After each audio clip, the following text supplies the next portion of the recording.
Today's tutorial is going to be a really simple thing about showing you how Lightroom, or at least certain versions of Lightroom, are automatically keywording and tagging your photos to allow you to search through them, all right, without you doing anything. Keywording is not a fun experience. Not many people like it, and it's production work. So when we can search through our photos to find things about the photos, but we didn't really have to do any work to get there, it's a pretty powerful thing. So my name's Matt Klaskowski. It's going to be a short video here because it's just a little feature that I wanted to point out that I think is pretty cool, and I'm interested to see where it goes. We're continuing on with our series on how to get the most from Adobe, but I am inside of Lightroom, okay? It's not called Lightroom CC anymore. It's not Lightroom Cloud.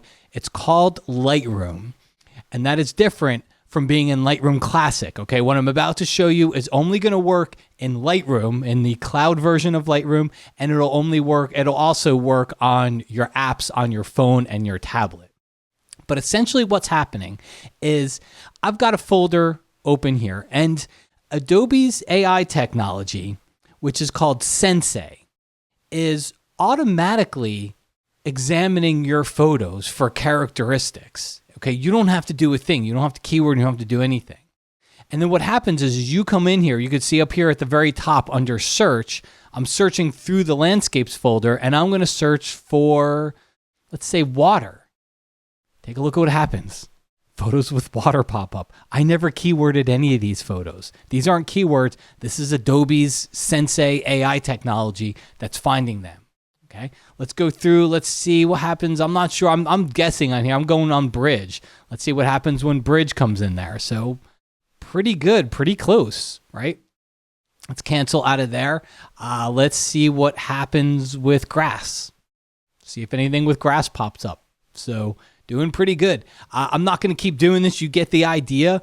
Even when you click in this field, it actually shows you different things you can search on. Like I can go click on camera, and then it'll show me possible cameras that I've taken these photos with. But that's actually more metadata information and camera settings. But the actual words that I'm using are keyword-like things that I've never gone in and keyworded these photos for.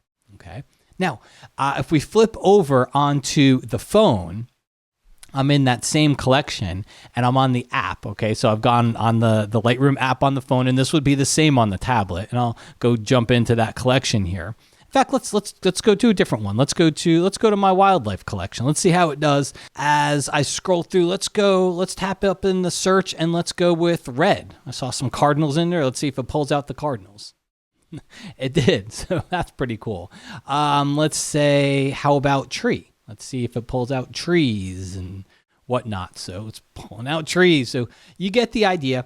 To me, this is powerful stuff. This is what I want AI for. All right. And I'm just going to speak personally.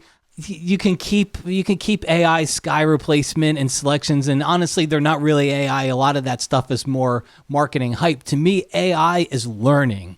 It is machine learning, and it's constantly learning. And to me, again, we all have our different definitions of it, but I want something, you take production work away from me. You know, going through and keywording and adding keywords to photos, there are very, very few people in the world that actually find that process fun. So take production work away from me, and I think that's a good thing, and that's a great use of AI. There is a lot of AI technology that's popping up that will automatically edit your photos.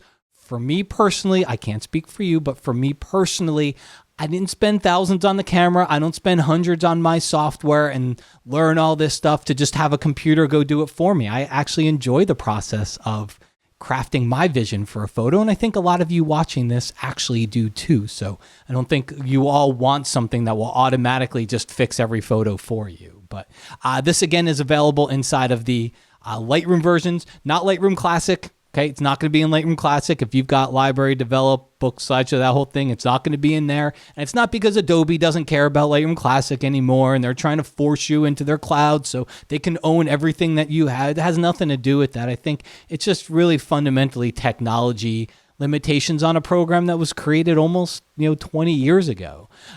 So a lot of the world we live in today didn't even exist back then. So I think That's why you're seeing some of the newer apps when it comes to using this version of Lightroom or the Lightroom on your tablet or your phone have some of these features, but it'll be exciting to see where this comes in the future. Again, this is the infancy of it. And the fact that it does a really good job now, it'll be really cool to see how this can save us time in the coming years.